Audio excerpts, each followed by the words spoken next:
میں اکثر سوچتا ہوں حضور نے جہاں بھی کہا نا، فرمایا میرے بعد نبی ہوتے تو خطاب کے بیٹے عمر ہوتے. حضور نے فرمایا عمر جس رستے سے جاتا ہے شیطان وہ رستہ بدل جاتا ہے. نبی پاک صلی اللہ علیہ وسلم نے فرمایا میرا عمر وہ ہے کہ اس کی زبان پر حق جاری ہے. حضور علیہ الصلوۃ والسلام نے فرمایا 950 سال حضرت جبریل میرے عمر کی شان بیان کریں تو ان کی عظمت ختم نہیں ہوتی. 950 سال جبریل عظمت بیان کرے تو ختم نہیں ہوتی. یہ بات ہے حضرت عمر کی. اور فرمایا عمر ابو بکر کی نیکیوں میں سے ایک نیکی ہے. یہ شان ہے اب عمر فاروق رضی اللہ تعالیٰ عنہ کی. حضور نے فرمایا میرے بعد نبی ہوتے تو عمر ہوتے. جس گلی سے عمر آئے شیطان رستہ بدل جائے. میرے عمر فاروق کی شان 950 سال بیان ہو تو ختم نہ ہو. عمر کی زبان پر اللہ حق بیان کرتا ہے، جو عمر کہتا ہے وہی رب کر دیتا ہے. حضور ساری زندگی فضیلتیں بیان کرتے رہے. عمر جواب میں کیا کہتے ہیں؟ کوئی بتائے نا کہ یہ والی حدیثیں کبھی عمر نے بھی روایت کی ہوں کہ حضور نے میرے بارے میں یہ کہا ہے. یہ روایتیں وہ روایت نہیں کرتے. ان سے جب لوگ کہتے عمر تیری بڑی بات ہے تو عمر رو پڑتے، کہتے میں تو اونٹ چرانے والے باپ کا بیٹا ہوں. میں تو اونٹ چرانے والے باپ کا بیٹا. اونٹ چرا، اس سے آگے عمر گئے ہی نہیں ساری زندگی. اس سے آگے لفظ ہی نہیں ادا کی. اور میں تو بھائی اونٹ چرانے والا، میرا باپ تو اونٹ چرایا کرتا تھا. 10 اونٹ تھے، میری ڈیوٹی ہوتی تھی، سنبھالے نہیں جاتے تھے، ابا ڈنڈوں سے مارتا تھا.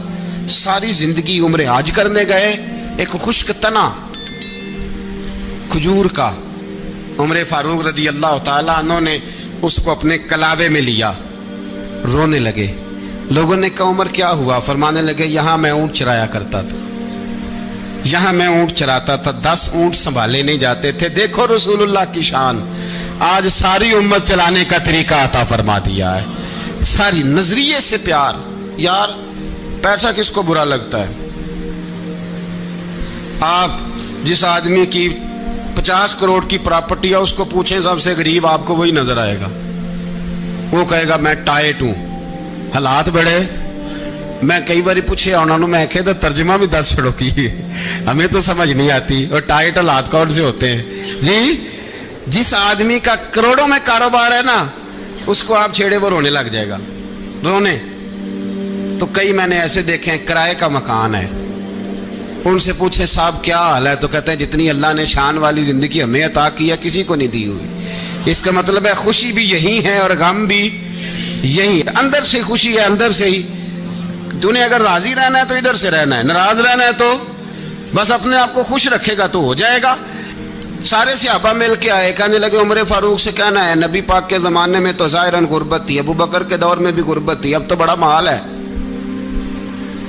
عمر سے سفارش کرو کہ عمر نیا کرتا پہنا کرے. ملکوں کے سفیر آتے، عمر وہی پھٹی پرانی چادر اوڑھ کے اور وہی کئی جگہ پہ پیوند لگے سوٹ پہن کے سفیروں کے سامنے بیٹھ جاتا ہے. عمر کو مشورہ دو. طے ہو گئی بات. سب نے جب مشورہ دے لیا تو سارے کہنے لگے یہ بتاؤ شیر کی مونچھ کو ہاتھ کون لگائے گا؟ کہنا کس نے ہے؟ بندہ بھی تو ڈھونڈو نا.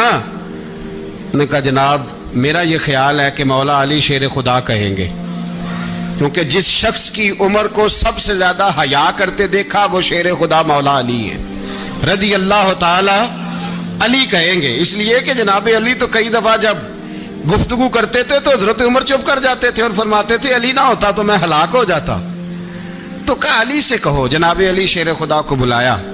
کس کام کے لیے جی؟ اللہ اکبر. یہ ذرا آپ نے اس دور پہ اس بات کو ذرا لاکا جناب ان سے کہیں کہ زیادہ نہیں، ایک کرتا نیا پہن لے. سفیر آتے ہیں، وزیر آتے ہیں تو ایک کرتا نیا پہن لے. حضرت علی کو بلایا. آپ فرمانے لگے کوئی اور بات ہوتی تو میں کہہ دیتا، یہ والی میں نہیں کہہ سکتا.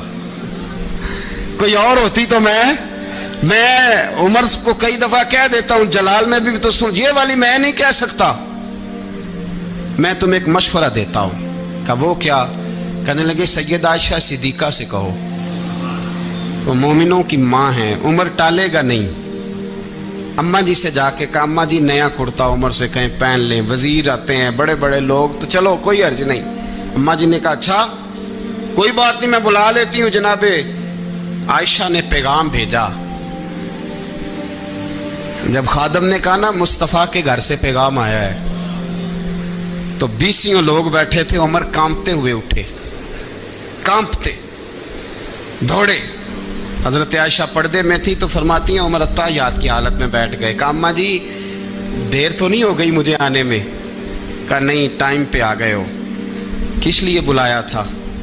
کہا عمر دیکھو غربت کے معاملات اور ہوتے ہیں، جب اللہ آسانی دے تو کوئی چیز استعمال کرنا حرام نہیں ہوتی، اگر حرام ہے تو بتاؤ. کہا نہیں اماں جی حلال ہی ہے. تو فرمایا پھر اتنے سفیر آتے ہیں، مشیر آتے ہیں، اب تو مال غنیمت بڑا آتا ہے، ڈھیر لگ جاتے ہیں مسجد میں، تو چل ایک نیا کرتا تم بھی پہن لیا کرو، اور آپ نیا کرتا پہنو گے تو دھاک بیٹھے گی غیروں پر. تو صحابہ کا مشورہ ہے کہ آپ نیا لباس پہنے. اماں جی کہتی ہے میں نے حکم دیا تو عمر چپ کر گئے، گردن جھک گئی. تھوڑی دیر کے بعد سیدنا عمر فاروق نے سر اٹھایا تو داڑھی پہ آنسو گر رہے تھے، رو پڑے، کہنے لگے پاک محبوب کی پاک بیوی جیسے حکم کرتی ہو میں حاضر ہوں، پر مجھے وہ والا لباس پہنانا جو میرے مصطفیٰ نے پسند فرمایا ہے. اگر یہ رنگ رسول پاک کا ہے تو میں حاضر ہوں، اور اگر نبی پاک کا نہیں تو پھر جیسے آپ حکم کریں. جناب عائشہ کہتے ہیں عمر روئے تو میں زیادہ روئی، میرا پلو بھیگ گیا آنسوؤں سے. میں نے کہا عمر آپ جائیے. عمر یوں نکلے تو جو صحابہ کھڑے تھے وہ کونے میں تھے، سارے آ گئے. کہا اماں جی کیا بناؤ؟ فرمایا بھائی تم سب جو باتیں کہتے ہو وہ اپنی جگہ ٹھیک ہیں، پر عمر جو بات کرتا ہے وہ سب سے زیادہ ٹھیک ہے. عمر جس پہلو پر بات کرتا ہے وہ یار ایسی عاجزی، ایسا رنگ، ایسا انداز، ایسا طرز حیات، ایسی زندگی. اولاد کے معاملے میں لوگ بزدل ہو جاتے ہیں، بزدل. پر حضرت عمر کا بیٹا مصر گیا، وہاں سے کمائی کر کے لایا، تجارت کرنے گیا، لاکھوں کا مال. کون سا باپ ہے دنیا میں جس کا بیٹا باہر سے پیسے لے کے آئے تو ابا تفصیل پوچھے کہ بیٹا کہاں سے کمائے، کہاں سے لایا، کتنے ملے، کیوں آئے؟ کون سا باپ تفصیل پوچھتا ہے؟ ابا تو کہتا لا صحیح، اور تعریفیں کرتا ہے میرا بیٹا بڑی کمائی کرتا ہے. کبھی پوچھا ہے اس سے کہ ڈیوٹی صحیح دیتا ہے کہ نہیں؟ کبھی پوچھا ہے کہ تو ایمانداری کی روزی لاتا ہے کہ حرام کی کماتا ہے؟ یہ باپ کی ذمہ داری ہے، یہ اماں کی ذمہ داری ہے. پھر کہتا ہے بیماری کیسے آ گئی، پریشانی کیسے آ گئی؟ تو نے کبھی سوال کیا اپنی اولاد سے؟ حضرت عمر فاروق رضی اللہ تعالیٰ عنہ کا بیٹا مصر سے پیسے کما کے لایا تو جناب عمر نے بلایا، فرمایا بیٹے اتنی تو تیرے پاس راس ہی نہیں تھی، تھوڑے سے تو پیسے لے کے گیا تھا، اتنی کمائی کیسے ہو گئی؟ اتنے تو پیسے نہیں تھے صاحب، کہاں سے کمائی لائے؟ اس نے کہا ابا جی وہ جو میرے چچا ہے نا مصر کے گورنر، آپ کے دوست، انہوں نے میری مدد کی ہے. فرمایا جتنے لوگ گئے تھے سب کی ہے مدد اس نے؟ کہا نہیں صرف میری کی. فرمایا تیری کیوں کی؟ تیری کیوں کی؟ کہا حضور آپ کے دوست ہیں. فرمایا چپ کر، حضور انہوں نے مجھے اتنے پیسے دیے، میں نے کاروبار میں ڈالے تو نفع آیا تو میں ان کی رقم دے کے. فرمایا خاموش ہو جا، باقی جتنے لوگ گئے تھے سب کی مدد کی اس نے؟ کہا نہیں حضور صرف میری کی. فرمایا اس نے تیری مدد نہیں کی، اس نے خلیفہ کے بیٹے کی مدد کی، اس لیے کہ وہ خلیفہ کو اپنے حق میں نرم کر سکے. فرمایا آدھا مال تیرا ہے، آدھا مال غنیمت کا ہے، مال خزانہ کا ہے، مسلمانوں کا ہے، اس لیے کہ تو جو وہاں سے مال کما کے لایا ہے وہ اپنے باپ کے خلیفہ ہونے کی وجہ سے کما کے لایا ہے، لہذا رکھ ادھر. یہاں کہتے ہیں کدھر سے آیا، کیسے آیا، کون سا حساب دیں، کیا کریں؟ او بھائی حضرت عمر رضی اللہ تعالیٰ عنہ کا اپنی اولاد کے بارے میں یہ رنگ ہے. ایک جنگ سے نا خوشبو آئی، خوشبو بڑی مہنگی ہوتی تھی، عرب میں خوشبو آج بھی بڑی مہنگی ہے، وہ زیادہ استعمال کرتے ہیں. میری باتوں کی سمجھ آ رہی ہے میرے بھائی؟ بڑی مہنگی خوشبو تھی. جب وہ خوشبو آئی تو حضرت عمر نے کہا، گھر میں پہلے پہنچی حضرت عمر کے، چونکہ زیادہ عورتیں استعمال کرتی تھی گھر کے اندر خوشبو، مرد بھی لگاتے تھے. حضرت عمر نے اپنی بیوی سے کہا، آپ کی زوجہ تو تھی وہ بڑی خوشبو کو پسند کرتی تھی. حضرت عمر نے اپنی زوجہ سے کہا کہ خوشبو لاؤ، میں نے ایک عورت کی ڈیوٹی لگائی ہے، وہ خوشبو تول تول کے نا تو حصہ برابر صحابہ میں بانٹ دے گی. تو آپ کی زوجہ کہنے لگی کسی بی بی کی ڈیوٹی لگانے کی کیا ضرورت تھی، میں جو موجود تھی میں بانٹ دیتی ہوں تول کے حصہ برابر. آپ نے فرمایا نہیں تو رہنے دے، وہ فلانی بی بی بانٹے گی. کہا حضور میں نے بھی بانٹنی ہے, میرے پہ کچھ حق ہے؟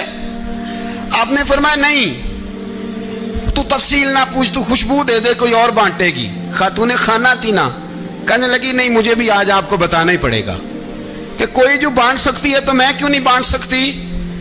زوجہ کہتی عمر نے بات کی تو میری چیخیں نکل گئیں. حضرت عمر فرمانے لگے جب تو خوشبو بانٹے گی نا تیرے ہاتھوں کو بھی لگے گی, تیرے دوپٹوں کو بھی لگ جائے گی.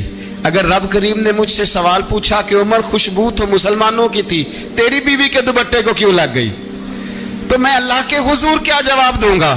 اگر اللہ نے یہ سوال کیا کہ تیری بیوی نے کیوں لگائی, وہ تو حصہ تھا مسلمانوں کا, تو نے تیری بیوی نے کیوں لگائی؟ تو فرمایا میں نہیں چاہتا کہ اللہ کے حضور مجھے اور تجھے باز پرس ہو, لہذا کسی اور کو بانٹنے دے. زوجہ روئی اور تڑپ کے کہنے لگی عمر مجھے لگتا ہے صبح قیامت بھی تیری بیوی ہونے کی وجہ سے اللہ مجھے جنت عطا فرما دے گا, تیری زوجہ ہونے کی برکت سے. بھائی یہ معیار رکھا, خدا کی قسم ایسا شخص تاریخ میں دوبارہ نہیں آیا. اتنا بڑا آدمی, اتنا بڑا شخص, اتنا بڑا آدمی, اور پھر رنگ یہ ہے کہ عمر 22 لاکھ مربع میل کا حکمران, 22 لاکھ, اور کھجور کے درخت کے نیچے مٹی کا ڈھیلا لے کے سو گئے ہیں, پرواہ کوئی نہیں, کوئی مسئلہ ہی نہیں. 2 غلام ساتھ بیٹھے تو ایک روٹی حضرت عمر نے گھر سے منگوائی, تھوڑا سا سرکہ, تو غلام کہنے لگے ہم نے بھی کھانی ہے. فرمایا کوئی حرج نہیں, روٹی کو پیٹ بھر کے کھانا ضروری تو نہیں, 3 حصوں میں بانٹ لیتے ہیں. ایک آدمی آیا ہوا تھا مصر کا رہنے والا ملنے کے لیے, اس نے پوچھا عمر کدھر ہے, تو کہا وہ ادھر جاؤ مسجد میں بیٹھے ہوں گے. اور واپس آیا تو کہنے لگا وہاں تو 3 غلام بیٹھے ہیں, ایک روٹی بانٹ بانٹ کے کھا رہے ہیں, لگتا ہے کئی دنوں سے روٹی نہیں ملی. کہا 3 غلام تو کوئی نہیں, وہاں 2 ہی تھے, تیسرے تو امیر المومنین تھے. اس نے کہا نہیں نہیں 3 غلام ہیں, کپڑے بھی ایک طرح کے پہنے ہوئے ہیں, بلکہ 2 کے تو پھر صحیح ہیں, تیسرے کے تو زیادہ ماڑے ہیں. کپڑے بھی ایک طرح کے, کھانا پینا بھی ایک طرح کا, اور ان کا نشست برخاست بھی ایک طرح کی ہے, لہذا کوئی فرق نہیں. حضرت ابو ہریرہ کہتے ہیں میں لے کے آیا, اور جناب عمر کو جب میں نے کچی زمین میں تامت سمیٹ بیٹھے دیکھا تو میں رو پڑا. میں نے اس مصر سے آنے والے کو کہا تو اس کے جلوے دیکھ, اگر اس کی ذات میں اتنا حسن ہے تو محمد عربی کا مقام کیا ہوگا. یہ مقام غور ہے, مقام غور. 10 محرم کو لوگ دیگے پکائیں گے نا, نہیں پکانی ہے, کوئی بول دے نہیں, ہاں نہ نہیں کر دے, پروگرام بدلیا تو نہیں جی عید کی کہ وہ ایک کام شروع ہوا ہے لات ٹائٹ ہونے والا. کیوں جی پکنی ہے نا دیکھیں 10 محرم کو انشاءاللہ تعالی, ہم بھی پکائیں گے انشاءاللہ, یہاں بھی پروگرام ہوگا. تو 10 محرم کو جو دیگ پکنی ہے تو ایسا نہیں ہو سکتا کہ 1 محرم کو حضرت عمر کے نام کی بھی کوئی پک جائے. اگر امام حسن حسین کے نام کی دیگیں پکے تو جو امام حسن حسین سے پیار کرنے والے ہیں, جو امام حسن حسین سے, ہم لوگوں نے بھی عجیب رٹا اپنایا ہے نا, ہم لوگ بات کا ایک پہلو دیکھتے ہیں دوسرا نہیں دیکھتے. حضرت امام حسن اور حسین کو بھی نبی پاک نے شہید کہا, اور جناب عمر کو بھی رسول اللہ نے خود شہید فرمایا ہے. فرمایا شہید ہے, خود فرمایا اپنی زبان سے کہ یہ شہید ہے, خود میرا عمر شہید ہے. تو ان کے نام کی دیگ نہیں پکنی چاہیے, اس طرف نہیں ہماری توجہ ہونی چاہیے. اور اہل بیت نبوی, یہ بات میں پہلے بھی کرتا ہوں, آج پھر کرنا ضروری سمجھتا ہوں. اہل بیت کا پیار سن لو کان کھول کے, اہل بیت کا پیار اگر ہمیں کسی نے سکھایا ہے تو سیدنا عمر فاروق نے سکھایا ہے. اہل بیت نبوت کی محبت اگر کسی نے سکھائی ہے تو کس نے سکھائی ہے؟ بول کے بتائیے. حضرت عمر نے. اہل بیت کا پیار ہمیں حضرت عمر نے بول کر کے سکھایا ہے. بھائی یاد رکھیں, کسی کی طاقت نہیں تھی دم مارنے کی حضرت عمر کے سامنے, طاقت ہی نہیں تھی. کیسر و کسرا کانپ جاتے تھے, جرأت ہی نہیں کرتے تھے حضرت. اور ہمارے تو تعلقات بڑے ہیں نا غیروں سے. حضرت ابو موسیٰ اشعری رضی اللہ تعالیٰ عنہ فرماتے ہیں میرا منشی سائی تھا, وہ کاتب کہتے تھے وہ لوگ, میرا حساب کتاب عیسائی تھا. تو فرماتے ہیں ایک دن میں نے وہ سارا حساب کتاب لین دین کے حضرت عمر کو دکھائے تو فرمانے لگے جس نے لکھے ہیں اس کو بلاؤ. کہنے لگے ضرور مسجد نہیں آ سکتا. کیوں نہیں آ سکتا؟ کہنے لگے وہ عیسائی ہے. کہتے ہیں حضرت عمر جلال میں آ گئے. آپ فرمانے لگے جنہیں رب دور کرتا ہے تم کیوں قریب کرتے ہو؟